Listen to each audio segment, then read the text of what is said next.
Welcome back to my second channel. An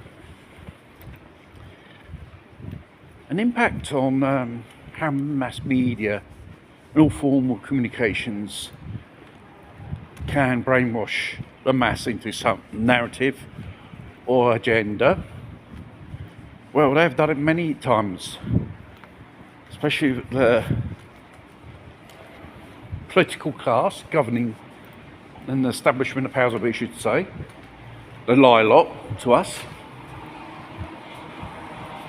And schools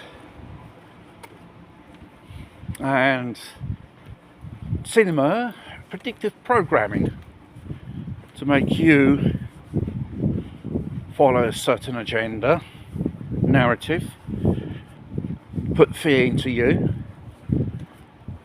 make you follow the Pied Piper. For example, Russia and China, what they teach their kids? Well, in Russia they teach in high school more or less basic skills of survival, military, how to use a firearm and so on. And in China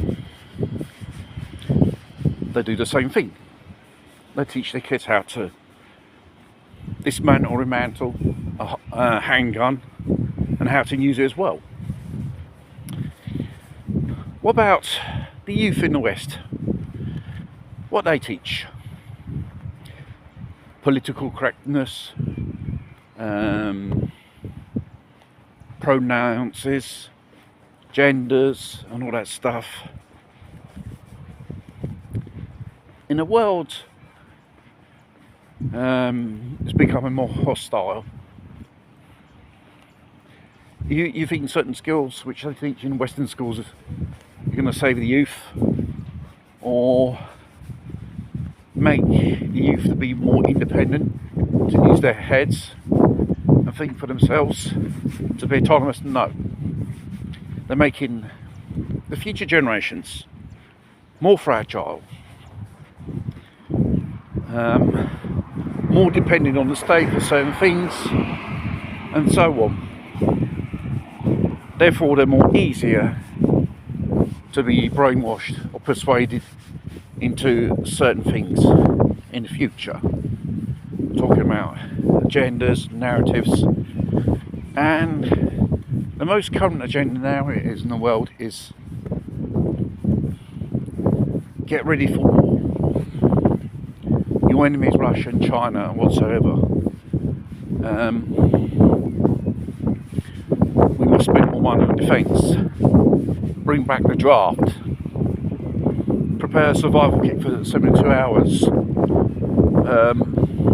Prepare for ration and all that stuff. Slowly, they are, how do you say,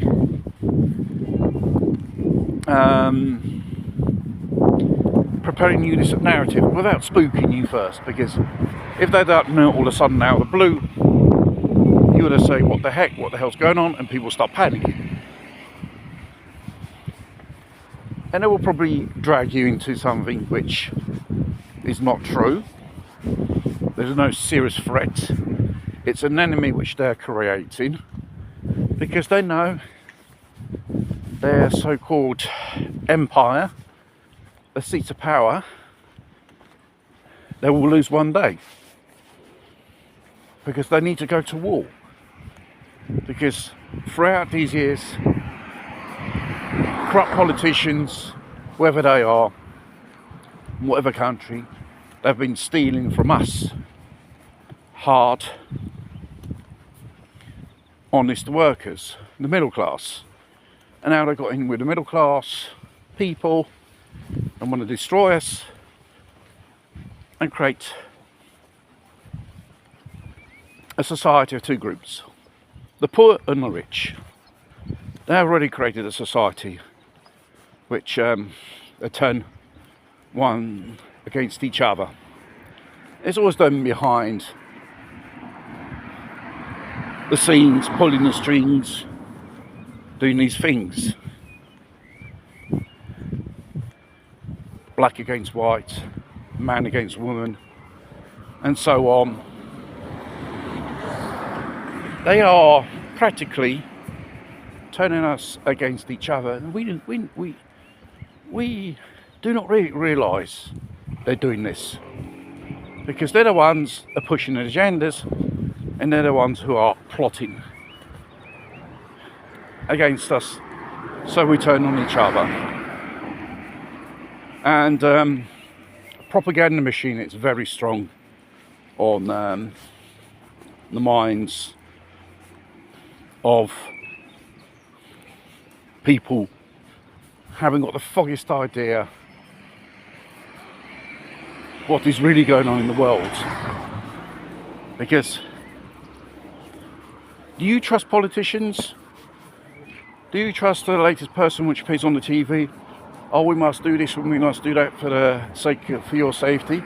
Since when they start thinking about your safety and well-being? Never. Because they put for first their interests. And by Joe, if there would have been